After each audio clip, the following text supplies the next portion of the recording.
o carro derrapando na estrada molhada da Serra da Estrela, e em segundos, o veículo capotou para fora da pista, deixando-o preso ao lado de Miguel, o melhor amigo de seu pai.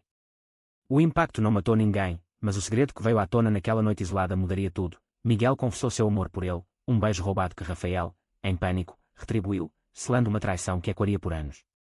Agora, com o carro destruído e sem sinal de celular, eles estavam sozinhos no meio do nada, forçados a confrontar o que aquilo significava em um país onde famílias tradicionais como a de Rafael ainda viam amor entre homens como uma vergonha imperdoável. A chuva caía impiedosa naquela noite de outono em Portugal, transformando a EN-232 em uma armadilha escorregadia. Rafael, com 22 anos, estudante de engenharia em Coimbra, havia aceitado a carona de Miguel para voltar a Lisboa após uma visita à família em Castelo Branco. Miguel, 45 anos, empresário bem-sucedido e amigo inseparável de seu pai desde a juventude, era como um tio para ele, ou pelo menos era o que Rafael sempre pensara. Cuidado com a curva, Miguel, dissera Rafael momentos antes, mas o pneu furado em alta velocidade os traiu. O carro girou, bateu na barreira e rolou para o vale abaixo, parando de cabeça para baixo em uma vala cheia de lama. Eles saíram ilesos, milagrosamente. Rafael sentiu o coração acelerado enquanto desatava o cinto, ajudando Miguel a se libertar. Estás bem? Meu Deus, o que aconteceu? Perguntou Rafael, a voz trêmula. Miguel, com um corte superficial na testa, assentiu, mas seus olhos estavam fixos em Rafael de uma forma que o jovem nunca vira antes, uma mistura de alívio e algo mais profundo, mais perigoso. Sem rede no celular e longe de qualquer aldeia, decidiram esperar o amanhecer acampados no carro virado, usando cobertores do porta-malas para se aquecer. Foi ali, no silêncio opressivo da montanha, que Miguel quebrou o gelo. Rafael, há anos que eu sinto algo por ti. Algo que não devia. As palavras saíram como um sussurro, mas atingiram Rafael como um soco. Rafael congelou. Ele sempre soubera, no fundo, que era gay. Aos 16 anos, em segredo, tivera um breve romance com um colega de escola, mas o medo o fizera enterrar aquilo. Sua família era conservadora, o pai, um militar reformado, pregava valores tradicionais, a mãe, devota católica, sonhava com netos e um casamento na igreja. O que queres dizer com isso? Rebateu Rafael, fingindo confusão, mas seu pulso acelerado traía o pânico. Miguel, casado há 20 anos com uma mulher que ele amava de forma platônica, confessou tudo, as olhadas furtivas durante jantares familiares, a inveja quando Rafael namorava meninas para disfarçar, o tormento de uma vida dupla em uma sociedade portuguesa que, apesar das leis progressistas, ainda carregava preconceitos arraigados nas pequenas cidades. O beijo veio sem aviso. Miguel se aproximou, e Rafael, em um momento de fraqueza impulsionado pelo choque do acidente, não recuou. Foi breve, intenso, cheio de anos de repressão. Mas no instante seguinte, o arrependimento o invadiu. Isto está errado, Miguel. Meu pai. Ele é teu amigo. O que estamos a fazer? Miguel recuou, os olhos cheios de culpa. Eu sei. Mas e se for a verdade que sempre escondemos? Eles passaram a noite em silêncio tenso, cada um lidando com seus demónios internos. Rafael pensou na reação da família, o pai o deserdaria. A mãe choraria noites inteiras. E a sociedade? Em Lisboa, talvez fosse aceitável, mas em Castelo Branco, onde cresceu, ser gay ainda era motivo de fofocas e exclusão. Ao amanhecer, conseguiram sinal e chamaram socorro. Um reboque os levou até a vila mais próxima, Guarda, onde o mecânico confirmou que o carro estava perdido. Enquanto esperavam o trem para Lisboa, a tensão entre eles crescia. Rafael decidiu confrontar, não podemos contar a ninguém. Foi um erro. Miguel concordou, mas seu olhar dizia o contrário. Ele estava disposto a arriscar tudo, seu casamento, sua amizade com o pai de Rafael, por uma chance de viver autenticamente. Rafael, porém, via apenas destruição, perder a família, enfrentar o julgamento social, questionar sua própria identidade em um mundo que exigia conformidade. De volta a Lisboa, Rafael tentou ignorar o ocorrido, mergulhando nos estudos. Mas Miguel ligava, mandava mensagens discretas, propondo encontros. Precisamos falar, Rafael. Não podes fugir para sempre. O jovem sentia o conflito rasgando por dentro, atração misturada com medo, desejo versus dever. Uma noite, após uma discussão com o pai sobre valores familiares, Rafael cedeu e encontrou Miguel em um café discreto na Baixa. Por que eu? Por que agora? Perguntou. Miguel explicou. Aos 45, ele não aguentava mais a mentira. Seu casamento era uma fachada, sua esposa suspeitava, mas o silêncio os unia em uma prisão mútua. Quero ser livre, mesmo que custe tudo. Rafael ouviu, mas o peso da lealdade familiar o sufocava. Seu pai idolatrava Miguel como um irmão. Traí-lo assim seria uma facada nas costas. E a sociedade portuguesa? Apesar do casamento gay ser legal desde 2010, o estigma persistia, especialmente em círculos conservadores. Rafael imaginava os olhares na universidade, os comentários dos amigos. Não sou forte o suficiente para isso, admitiu. Miguel insistiu, ninguém é, no início. Mas a repressão mata aos poucos. Aquela conversa plantou uma semente de dúvida em Rafael, fazendo-o questionar se sua vida normal valia o preço da infelicidade eterna. Dias depois, o inevitável aconteceu. O pai de Rafael, ao ver uma mensagem suspeita no telefone do filho, confrontou: "O que é isto com o Miguel? Estás metido em algo estranho?" Rafael negou, mas a semente da desconfiança foi plantada. Ele sentiu o mundo desabar, o acidente na estrada fora apenas o começo de um colapso maior. A desconfiança do pai de Rafael crescia como uma sombra inescapável. Manuel, o pai, um homem de 50 anos endurecido pela vida militar, começou a observar o filho com olhos críticos. "Ultimamente andas estranho, rapaz. Aquela viagem com o Miguel. Algo aconteceu." Rafael mentia, alegando fadiga dos estudos, mas cada mentira pesava como chumbo. Miguel, por sua vez, pressionava por mais encontros, acreditando que o beijo na serra fora o despertar de algo real. "Não podemos ignorar isto, Rafael. Eu estou pronto para enfrentar as consequências." Mas Rafael via apenas caos, perder o apoio financeiro da família, enfrentar o ostracismo em uma Portugal dividida entre progressismo urbano e tradições rurais. Em uma tarde chuvosa em Lisboa, Rafael encontrou Miguel em um parque discreto no bairro Alto. O ar estava carregado de tensão. "Minha esposa sabe", confessou Miguel de repente. "Ela encontrou cartas antigas, mensagens. Estamos nos separando." Rafael sentiu um misto de empatia e terror. A esposa de Miguel, Ana, era amiga da mãe de Rafael. A notícia se espalharia como fogo. "E agora? Vais contar ao meu pai?" Miguel hesitou. "Ele merece saber a verdade sobre mim. Sobre nós." Rafael explodiu. "Não há nós. Foi um erro, impulsionado pelo acidente. Eu não sou como tu." Mas no fundo, ele sabia que era, e isso o aterrorizava. A separação de Miguel virou escândalo familiar. Ana, magoada, ligou para a mãe de Rafael, chorando: "Ele me trocou por outro homem. Como pude ser tão cega?" A mãe, Teresa, ficou chocada, mas manteve em segredo inicialmente. Porém, Manuel farejou algo errado e pressionou a esposa. Quando a verdade veio à tona, que Miguel era gay e saíra do armário, Manuel reagiu com fúria. "Aquele traidor. Depois de tudo que passamos juntos na tropa." Ele confrontou Miguel em um jantar forçado, gritando acusações. "Traíste tua família, teu país com essa porcaria." Miguel, calmo mas firme, respondeu: "Não traí ninguém. Apenas parei de mentir para mim mesmo." Rafael, presente no jantar, sentiu o estômago revirar. Seu pai virou-se para ele: "E tu? Sabias disto?" Rafael negou, mas o olhar de Miguel o traía, uma conexão sutil que Manuel notou. Naquela noite, em casa, o pai o interrogou sozinho. "Há algo mais, não é? Aquele acidente. Fostes vós dois sozinhos." Rafael desabou, confessando o beijo, mas minimizando: "Foi o choque, pai. Nada mais." Manuel ficou lívido, o rosto vermelho de raiva. "Meu filho. Com um homem. Isso é contra Deus, contra a natureza." Ele o expulsou de casa temporariamente, mandando-o ficar no dormitório da universidade. Sozinho em Coimbra, Rafael mergulhou em um abismo de dúvida. Seus amigos notavam a mudança, ele evitava festas, isolava-se. Um deles, João, gay assumido, o confrontou: "Estás lutando contra ti mesmo, né? Em Portugal, podemos casar, adotar. Por que o medo?" Rafael rebateu: "Fácil para ti, de família liberal. A minha me renegaria."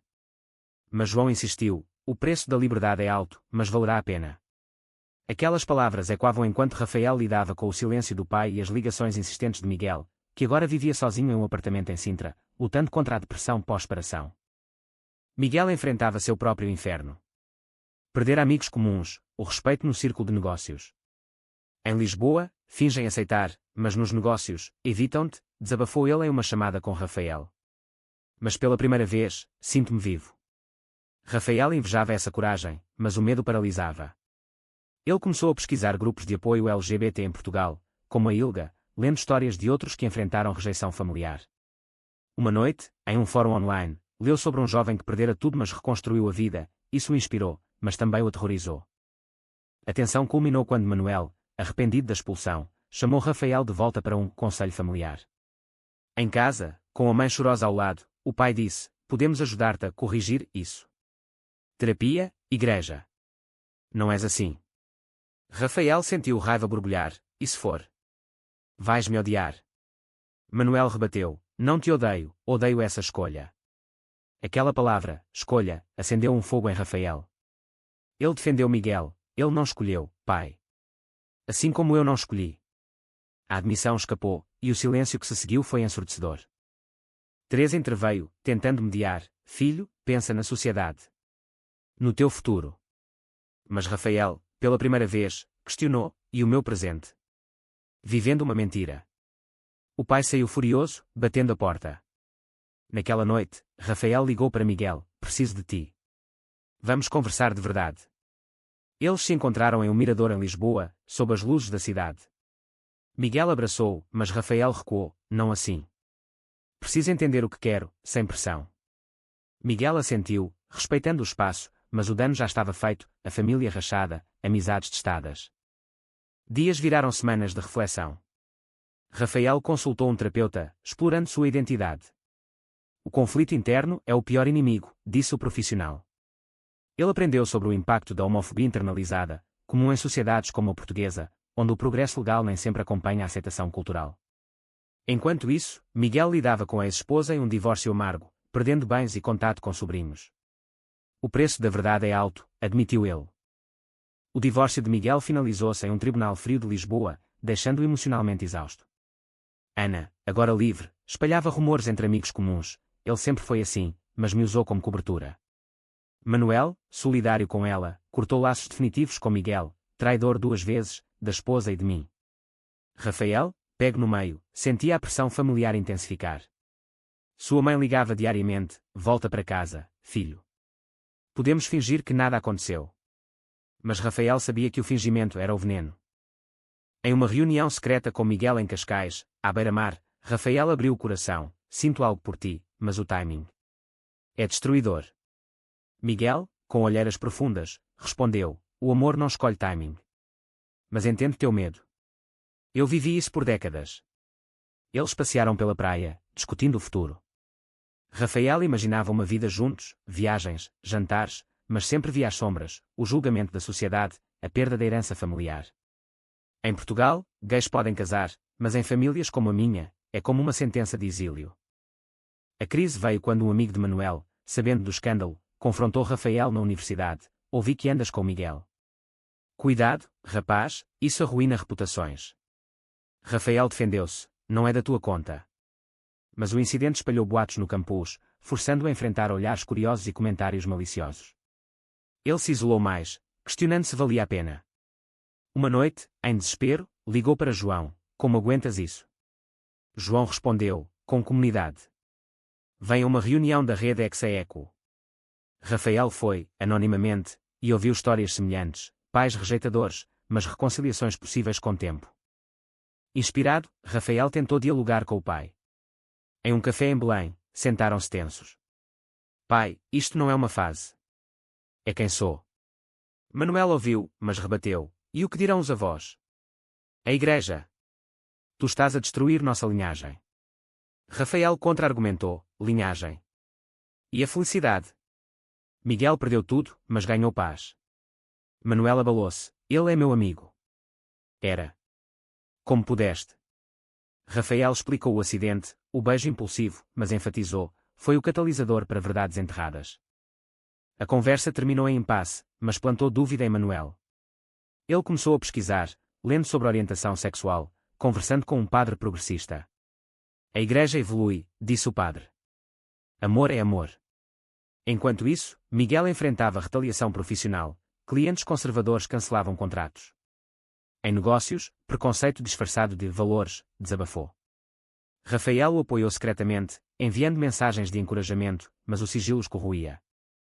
Uma traição inesperada veio de Teresa. Em pânico, ela contou aos avós de Rafael, esperando apoio. Os idosos reagiram mal, isso é pecado. Deserdamos ele. Rafael, ao saber, sentiu-se traído pela própria mãe. Como pudeste? Pensava que me amavas. Teresa chorou. Amo, por isso quero te salvar. Aquilo quebrou algo em Rafael. Ele decidiu se afastar temporariamente da família, mudando-se para um apartamento compartilhado em Coimbra. Miguel, vendo o sofrimento de Rafael, ofereceu ajuda financeira. Vai morar comigo em Sintra. Podemos começar devagar. Rafael recusou. Não quero caridade. Preciso conquistar minha independência. Mas a solidão o empurrou para os braços de Miguel em uma noite de fraqueza. Eles se beijaram novamente, mas dessa vez com consentimento mútuo, sem o caos do acidente. Isto é real? Perguntou Rafael. Miguel assentiu. Sim, mas vem com custos. Os custos se materializaram quando Manuel descobriu o novo encontro através de um conhecido. Furioso, ele apareceu no apartamento de Miguel. Afasta-te do meu filho, seu pervertido. A discussão escalou para gritos, com Manuel acusando Miguel de manipulação. Rafael interveio. Pai, para. Eu escolhi isto. Manuel, magoado, disse. Então escolhe, família ou ele. Rafael, com lágrimas, respondeu. Não me forces a escolher. Amo-vos a todos. A noite terminou com Manuel saindo, deixando um vácuo. Rafael e Miguel passaram horas discutindo ética. Era certo prosseguir, sabendo o dano. Amor não devia doer tanto, disse Rafael. Miguel rebateu. Em sociedades repressoras, sempre dói no início. Eles decidiram dar um tempo, focando em cura individual. O tempo afastado foi um teste de fogo. Rafael mergulhou nos estudos, voluntariando em ONGs LGBT, ganhando perspectiva. Ele leu livros como O Amor nos Tempos de Cólera, de Garcia Marques, refletindo sobre amores proibidos. Em Portugal, evoluímos legalmente, mas culturalmente ainda lutamos, pensou. Miguel, enquanto isso, reconstruiu sua vida, novo emprego em uma empresa inclusiva, terapia para lidar com a culpa.